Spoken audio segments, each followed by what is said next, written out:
ಗುಬ್ಬಿ ಪಟ್ಟಣದ ಪ್ರವಾಸಿ ಮಂದಿರದಲ್ಲಿ ಹಮ್ಮಿಕೊಂಡಿದ್ದ ಪತ್ರಿಕಾಗೋಷ್ಠಿಯಲ್ಲಿ ಕರ್ನಾಟಕ ಸರ್ಕಾರ ಎತ್ತಿನಹೊಳೆ ಯೋಜನೆಗೆ 23,000 ಕೋಟಿ ನೀರಾವರಿ ಯೋಜನೆಗೆ ಅನ್ನದಾತರಿಗೆ ಅನುಕೂಲವಾಗುವ ನಿಟ್ಟಿನಲ್ಲಿ ಯೋಜನೆಯನ್ನ ಸಿಎಂ ಸಿದ್ದರಾಮಯ್ಯನವರು ಅನುಷ್ಠಾನ ಮಾಡಿದ್ರು. 6,657 ಕೆರೆಗಳಿಗೆ ತುಂಬಿಸುವಂತಹ ಎತ್ತಿನಹೊಳೆ ಯೋಜನೆ ಸುಮಾರು 8 ಜಿಲ್ಲೆಗಳಲ್ಲಿ ಯೋಜನೆ ಅನುಷ್ಠಾನ ಮಾಡುವ ಮುಖಾಂತರ ಸುಮಾರು 65 ಲಕ್ಷ ಜನರಿಗೆ ಜಾನುವಾರುಗಳಿಗೆ ಎತ್ತಿನಹೊಳೆ ಮುಖಾಂತರ ನೀರನ್ನ ಕುಡಿಸುವುದರ ಮೂಲಕ ಸದುಪಯೋಗವನ್ನ ಪಡೆದುಕೊಳ್ಳಬೇಕೆಂದು ರಾಜ್ಯ ಸರ್ಕಾರ ಅನುಷ್ಠಾನ ಮಾಡಿತ್ತು. ಆದರೆ ಕೇಂದ್ರ ಸರ್ಕಾರ ಎತ್ತಿನಹೊಳೆ ಯೋಜನೆಗೆ ಅಡ್ಡಗಾಲು ಹಾಕುತ್ತಿರುವುದು ಸರಿಯಲ್ಲ. ಈ ಯೋಜನೆ ತುಮಕೂರು ಜಿಲ್ಲೆಗೆ ಅತಿ ಹೆಚ್ಚು ಅನುಕೂಲವಾಗುವ ಎಲ್ಲಾ ತಾಲೂಕುಗಳು ಕೂಡ ಎತ್ತಿನಹೊಳೆ ಯೋಜನೆ ಅನುಕೂಲವಾಗುತ್ತದೆ. ಈ ಸಂದರ್ಭದಲ್ಲಿ ಗ್ಯಾರಂಟಿ ಸಮಿತಿಯ ಅಧ್ಯಕ್ಷರಾದ ಕೆಆರ್ ವೆಂಕಟೇಶ್, ಮುಖಂಡರಾದ ತಾತಯ್ಯ ಗುರು, ರೇಣುಕಾರಾಧ್ಯ ಬಿದರೆ, ಯತೀಶ್ ವಾಸುಗೌಡ, ಗೋಪಿ, ಜಗನ್ನಾಥ್ ಹಾಗೂ ಎಲ್ಲಾ ಮುಖಂಡರು ಕಾರ್ಯಕರ್ತರು ಉಪಸ್ಥಿತರಿದ್ದರು. ವರದಿ ಸತೀಶ್, ಶ್ರೀ ಟಿವಿ, ಗುಬ್ಬಿ. ನಮ್ಮ ರೈತಾಪಿ ವರ್ಗದವರು, ಜನಸಾಮಾನ್ಯರು, ಹೆಣ್ಣುಮಕ್ಕಳು ಬಹು ನಿರೀಕ್ಷೆಯಿಂದ 2014ರಿಂದಲೂ ಕಾಯ್ತಾ ಇದ್ದಾರೆ.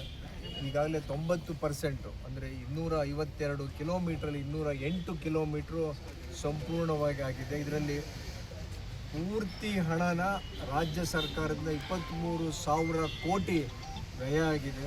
76 ಲಕ್ಷ ಜನಕ್ಕೆ ಇದರಿಂದ ಅನುಕೂಲ ಆಗುತ್ತೆ ಅಂತೇಳಿ, ಕುಡಿಯೋ ನೀರು, ಕೆರೆಗಳು, ಅಂತರ್ಜಲ ಅಭಿವೃದ್ಧಿ ಆಗುತ್ತದೆ ಅಂತೇಳಿ ಇಂಥ ಮಹತ್ವಾಕಾಂಕ್ಷೆ ಯೋಜನೆಗೆ ಕೇಂದ್ರ ಸರ್ಕಾರದ ಕೆಲವು ಇಲಾಖೆಗಳು ಅಡಚಣೆ ಮಾಡ್ತಾರೆ ಅಂತೇಳಿ ಜನಸಾಮಾನ್ಯರಿಗೆ ಅರಿವು ಮೂಡಿಸಬೇಕು. ವಾಸ್ತವವಾಗಿ ಏನಿದೆ, ವಸ್ತುಸ್ಥಿತಿ ಏನು ಅಂತೇಳಿ ಜನಗಳ ಮುಂದೆ ಇಡಬೇಕು ಅಂತೇಳಿ ತಾಲೂಕುವಾರು ಸಭೆಗಳನ್ನ ಮಾಡ್ತಾ ಇದ್ದೀವಿ. ಇತ್ತೀಚೆಗೆ 14ನೇ ತಾರೀಕು ತುಮಕೂರಿನಲ್ಲಿ ಯಶಸ್ವಿಯಾಗಿ ನಡೀತು. ಈ ಯೋಜನೆ 76 ಲಕ್ಷ ಜನಕ್ಕೆ ಇದರಿಂದ ಅನುಕೂಲ ಆಗ್ತದೆ. ಮನೆಗಳಿಗೆ ಕುಡಿಯೋ ನೀರು ಸಿಗ್ತದೆ, ಕೆರೆಗಳು ತುಂಬುತ್ತವೆ, ಅಂತರ್ಜಲ ಅಭಿವೃದ್ಧಿ ಆಗ್ತವೆ. ಇಷ್ಟೊಂದು ಅನುಕೂಲಗಳಿದ್ದಾಗ 24 TMCನಲ್ಲಿ ತುಮಕೂರು ಜಿಲ್ಲೆಗೆ 5.4 TMC ನೀರು ಅಲೋಕೇಟ್ ಆಗಿದೆ. ಇಷ್ಟಾದರೆ ಹೆಸರು ಯಾರಿಗೆ ಬರುತ್ತೆ? ನಮ್ಮ ಕರ್ನಾಟಕ ಸರ್ಕಾರಕ್ಕೆ, ಮಾನ್ಯ ಮುಖ್ಯಮಂತ್ರಿಗಳು, ಉಪಮುಖ್ಯಮಂತ್ರಿಗಳು, ನಮ್ಮ ಉಸ್ತುವಾರಿ ಸಚಿವರು ಹಾಗೆ ಶಾಸಕರುಗಳಿಗೆ ಎಲ್ಲಿ ಒಳ್ಳೆಯ ಹೆಸರು ಬರುತ್ತೆ ಅಂತ ಎಷ್ಟು ದಿನ ಆಗುತ್ತೋ ಅಷ್ಟು ದಿನ ಮುಂದಕ್ಕೆ ತಳ್ಬೋದು.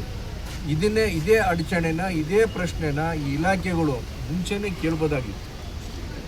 ಈಗ ಮುಗಿಯೋ ಹಂತದಲ್ಲಿ, ಉದ್ಘಾಟನೆ ಚಾಲನೆ ಮಾಡೋ ಹಂತದಲ್ಲಿ ಈಗ ಕೇಳೋವಂಥ ಪರಿಸ್ಥಿತಿ ಇರಲಿಲ್ಲ. ಅದು ಏನು ಜನವರಿ 4ನೇ ತಾರೀಕು ನಮ್ಮ ಮುರಳೀಧರ ಹಾಲಪ್ಪ ಸಾಹೇಬರ ಮುಖಂಡತ್ವದಲ್ಲಿ ಸಭೆ ನಡೆದಿದೆ.